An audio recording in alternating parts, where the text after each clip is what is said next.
Bonjour à tous et bienvenue pour une nouvelle vidéo. Aujourd'hui, je vous raconte l'histoire de 3 faits judiciaires qui ont eu lieu ici à Douai.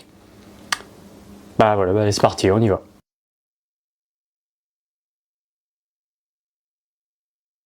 Jean Reyne est un riche bourgeois et échevin de Douai. Il était également marchand de grains. En 1364, il est accusé par le bailli, l'équivalent d'un juge ou d'un percepteur, d'avoir faussé ses mesures pour tromper la population.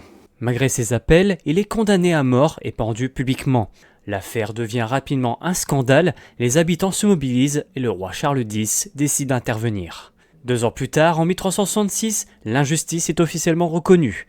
La condamnation est annulée, les magistrats responsables sont publiquement sanctionnés et la famille Reyne reçoit une indemnisation de 6 000 francs d'or, soit environ aujourd'hui 30 000 euros. C'est un des tout premiers cas documentés d'erreur judiciaire reconnus officiellement en France.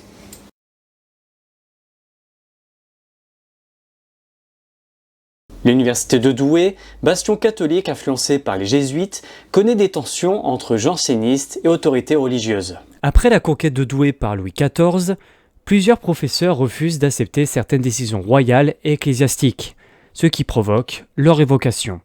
Pour les écarter, une machination appelée la fourberie de Douai est montée. Des lettres falsifiées, attribuées à Antoine Arnauld, qui est le figure du jansénisme, sont envoyées pour piéger les enseignants jansénistes et les pousser à dévoiler leurs convictions. Grâce à ce stratagème, plusieurs professeurs sont évincés de l'université.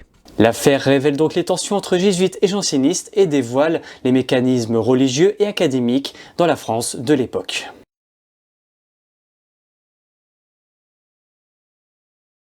À Douai, des lettres anonymes appelées corbeaux pour le roi Louis XV remplies d'insultes, ainsi que des demandes d'argent ont été envoyées à des religieux. L'affaire prend une dimension dramatique car les lettres sont assimilées à un crime de lèse-majesté, ce qui à l'époque était passible de peine de mort. L'auteur est découvert, Pierre-Charles Leroy, 18 ans, élève à Douai, neveu d'un chanoine, l'équivalent d'un prêtre, qui avoue sous la pression et la torture. Et pour sa défense, il prétendait seulement que c'était juste un canular.